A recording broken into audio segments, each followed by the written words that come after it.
धारावीकर बांधवानो, भगिनींनो आणि मातांनो, गेल्या काही दिवसांपूर्वी आपण एक मोठा मोर्चा काढला होता आणि मला वाटतं आपण सर्वजण त्याला उपस्थित असाल. होतात की नव्हतात? आणि त्याही वेळेला मला सांगितलं होतं की थोडं हिंदी मराठी असं बोला. पंचायत अशी होती, एकदा मराठीत बोलायला सुरुवात केलं की सलग मराठीमध्ये बोलणं होतं. हिंदी में बात शुरू करे तो हिंदी में शुरुआत होती है. कोशिश करता हूँ आधा आधा बात करने की.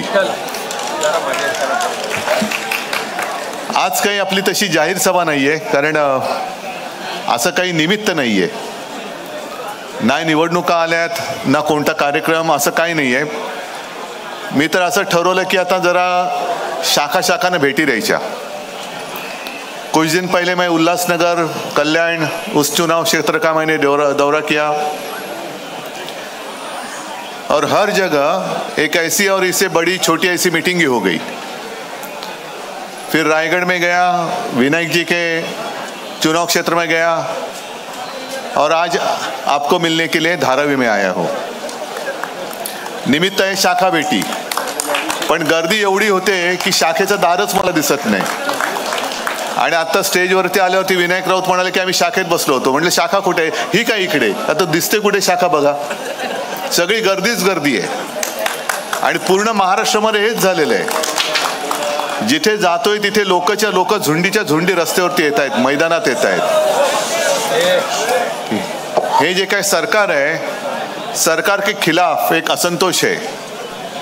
और मैं मानता हूं धारावी में और कई जगहों से ज्यादा असंतोष धारावी में इस सरकार के खिलाफ आहे की नाही आहे. आणि मी तर लढायला उतरले तुमच्यासाठी.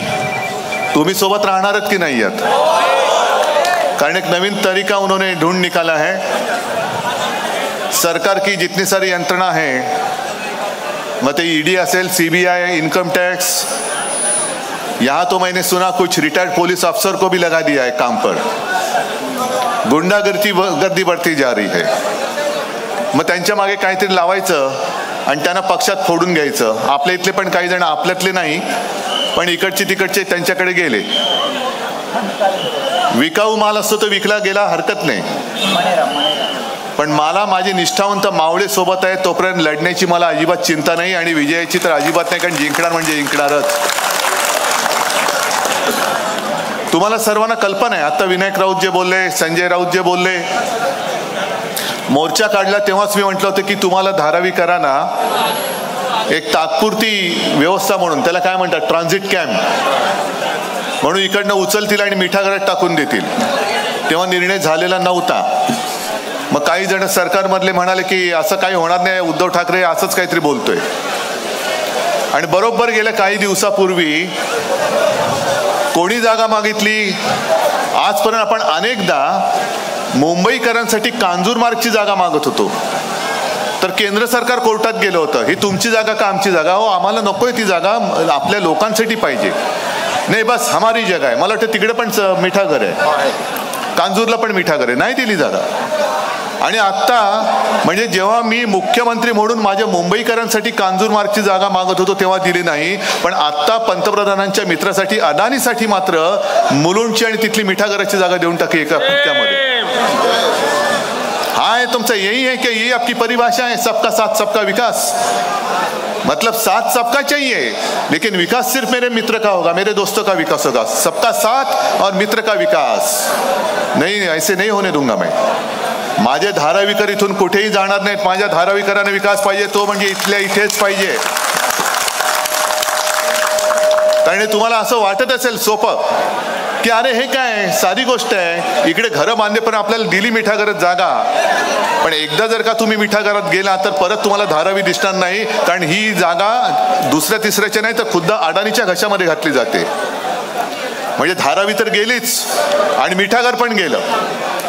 आणि मग तुम्ही जरा विचार करा, मिठागराची इकडे फेरफटका मारून या, बाकी सोयी सुविधा तुम्हाला देणार कुठून, कशा देणार? किती वर्ष तुम्ही तिकडे राहणार? काय होणार तुमच्या मुलाबाळांचं? एक तर या धारावीमध्ये तुम्ही पिढ्यानपिढ्या राहतायत. ज्या वेळेला संकट आलं होतं तेव्हा कोणी तुमच्या मदतीला आले होते? पंतप्रधान आले होते, अदानी आले होते. हे उपमुख्यमंत्री आता बसलेत, उपमुख्यमंत्री, ते तुमच्या मदतीला आले होते, कधीतरी धारावीत दिसले होते, पण आता दिसतील. कारण आता त्यांना माहिती की आता धारावीमध्ये करोना नाहीये. करोनाच्या काळामध्ये काय होतं आणि काय नव्हतं विचार सुद्धा करू शकत नव्हतं, अशी परिस्थिती होती. काय होणार आहे, दिल्लीला सुद्धा घाम फुटला होता. मी मुख्यमंत्री ते उद्धवजी कुछ तो करो, म्हटलं कर रहे कुछ, आप चिंता मत करो. कारण आम्ही काय सांगत होतो की घराबाहेर पडू नका. आणि इकडे धारावीमध्ये तर परिस्थिती अशी आहे की एकेका घरामध्ये 8-10 लोक राहतात, बरोबर ना. म्हणजे आपण काय म्हणत होतो, तोंडाला मास्क, हात स्वच्छ धुवा आणि 2 हात की दुरी.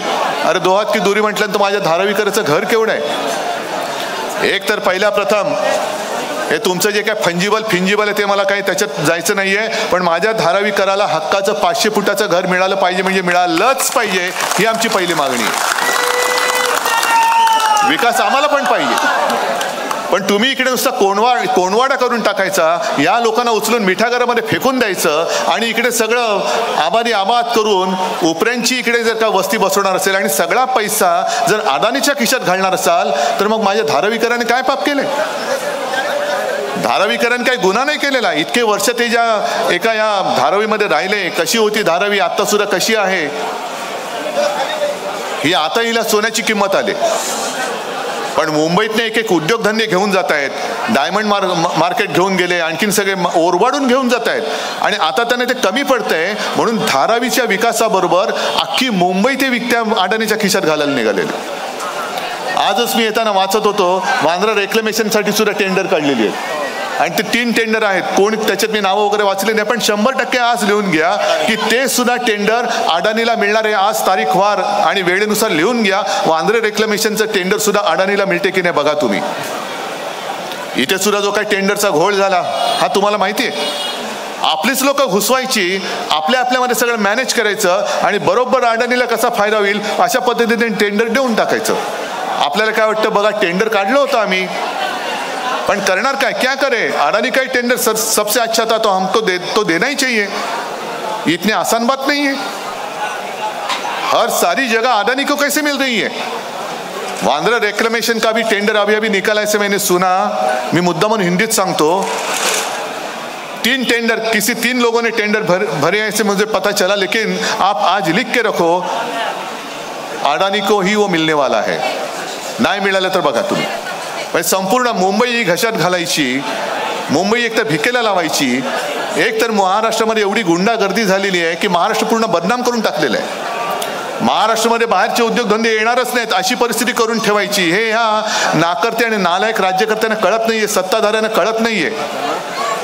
महाराष्ट्राची बदनामी करायची की जेणेकरून महाराष्ट्रामध्ये कोणी येऊच नये आणि मुंबईमध्ये जे राहत आहेत त्यांची अशी वाट लावून टाकायची की मुंबई पार भिकेला लावून टाकायची. हे बघून जीव जळतोय म्हणून मी लढाईला उभा आहे.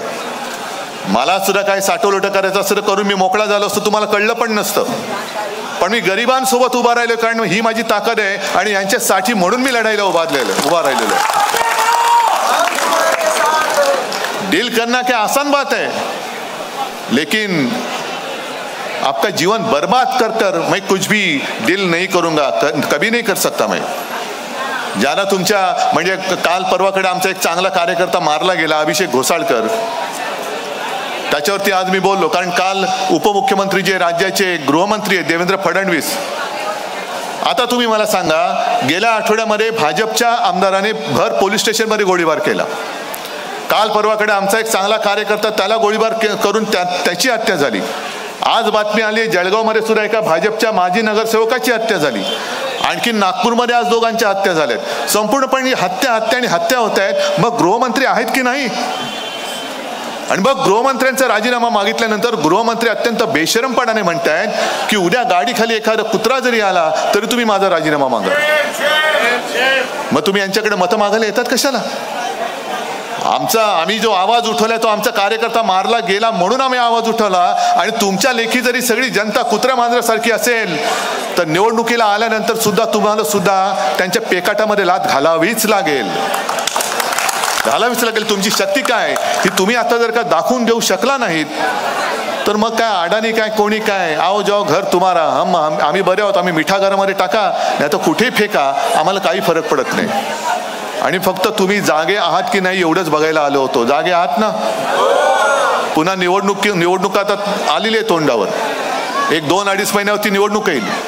तुम्हाला दिल्लीमध्ये तुमच्या हक्काचा आवाज उठवणारा खासदार पाहिजे की जसा इथं आत्ता आपण दिला होता तसा गद्दार त्यांच्या खुर्चीखाली जाऊन त्यांच्या खुर्चीचे आणि त्यांचे तळवे चाटणारा पाहिजे, हे तुम्ही ठरवायचंय.